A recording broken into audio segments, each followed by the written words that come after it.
There's one more thing I'm going to say while I let go and then let the universe do its thing.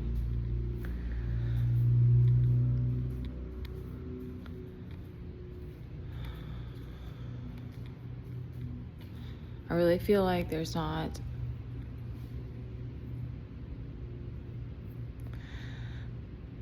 Gossip and Slander are some of them are the like, to me, like the greatest evil that you can do in this life, because it seems it's behind people's back, and it seems so harmless because it's so easy to just engage in it, and yet you are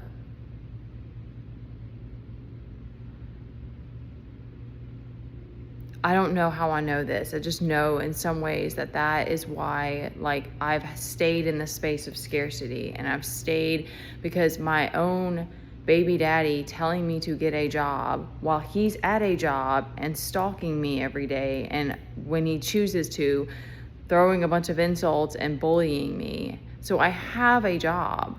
I have jobs and I should be monetized on my channel. I just have this knowing that, like, God didn't tell me to do that for no reason. And if it never gets monetized, then I'll either eat my words or whatever. It's not about the actual money. It's about the fact that there's people that have been slandering and sabotaging my character. And my mom told me tarot's not a job. They have only negative. That negativity is kudzu. It's suffocating. It's suffocating the ability to prosper. And I've stayed and I've moved through. I mean, the emotional part is also like my own stuff too, but like the amount of exhaustion that I've been moving through and still having to persevere when I should have people around me. My neighbors gossiping. I know because I know. I hear when you hear someone gossip about other people, you know that they're talking about you too when you're not around. I've caught people once in a while. That's the interesting part about it. It's hard to catch people in the act when they're talking about you, at least for me.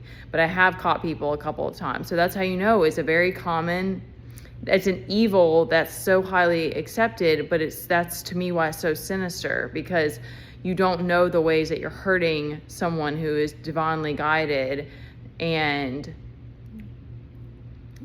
wreaking and exhausting their abilities.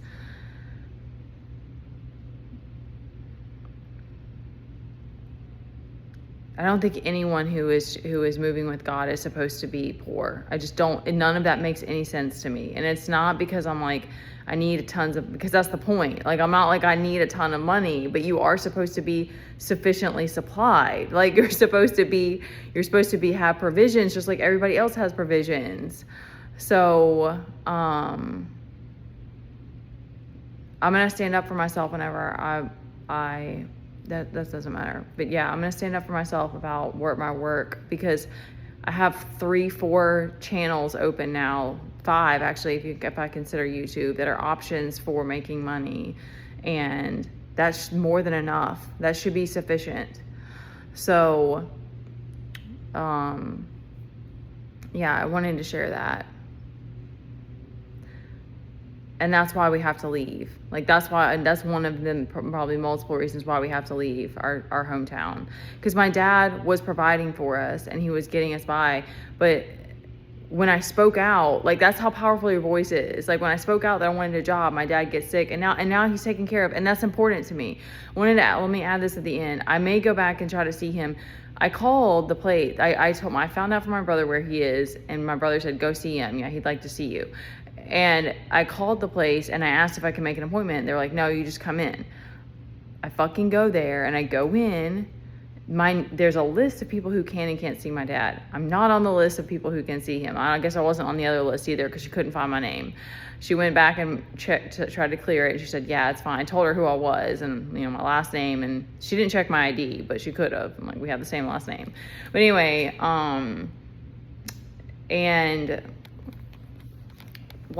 and when I went there, he's gone at a doctor's appointment. So I didn't get to see him, didn't go see him. But he's well taken care of, and that's all that matters to me, and that's what I want. Even if these people are evil and they do evil to me, I don't really care about my ex anymore. He has a baby though, so he has another baby that he needs to be able to provide for. So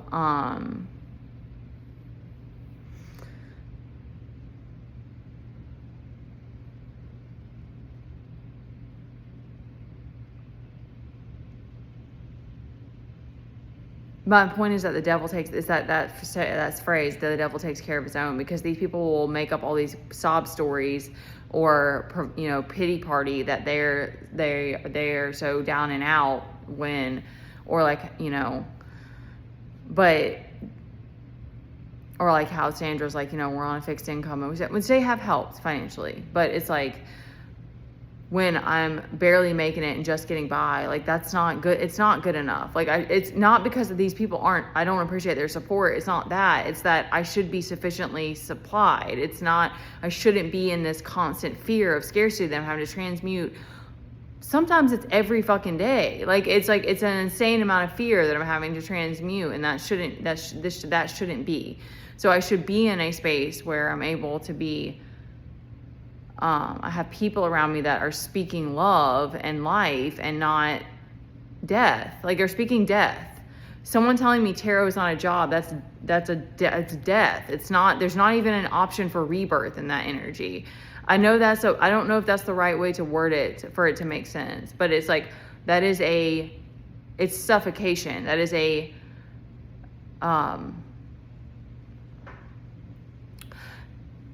are saying no to life.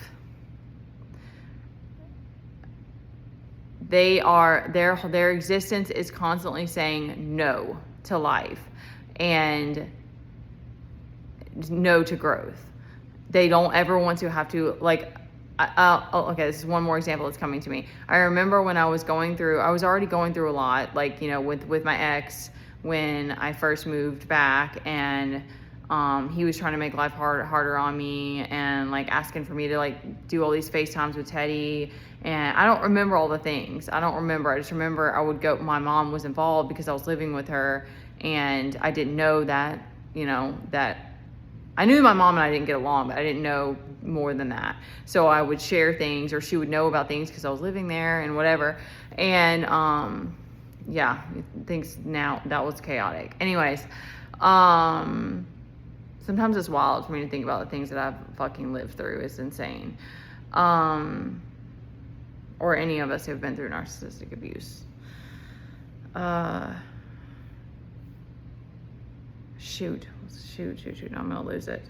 Oh, I remember my mom telling me that when she was talking about it, she was like, sometimes I'll go to that place of seeing what you've been through and feeling that empathy, and she's like, but I can't do that. I can't. So they have a knowing that like there's a place to go to like open up to more and to open their heart again, but they refuse to. So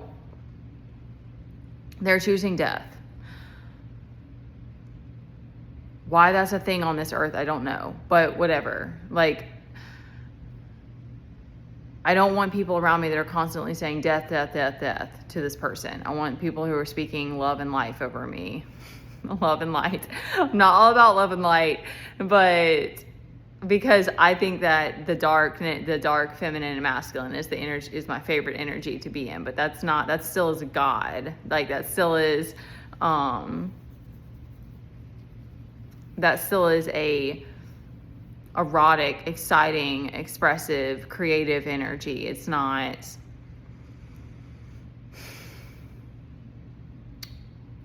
cutting someone's life source. Like that's how it feels. It's hard. It is difficult to describe these things, but I wanted to speak on that as far as like what to me the spiritual aspect and how evil the gossip and slander are, because they're trying to kill you. And it's not actually possible, but they've chosen that role. And if God wants me to expose it, I don't think I'm really going to have to. I think my energy and me just showing up and being 9 of Pentacles will like would be enough. Like, I just think my energy is, it's just, I'm not saying it like I'm bragging, but like, it's just, I just think that's how it is, because I think that's even how kind of it happened with those people when they came here, because I was coherent and able to speak, you know, and then they also, you know, recognize that I don't have some more support. And so instead of them thinking this bitch is batshit crazy, they were like, okay, this bitch just needs support. Okay, that's it. That's it for that one.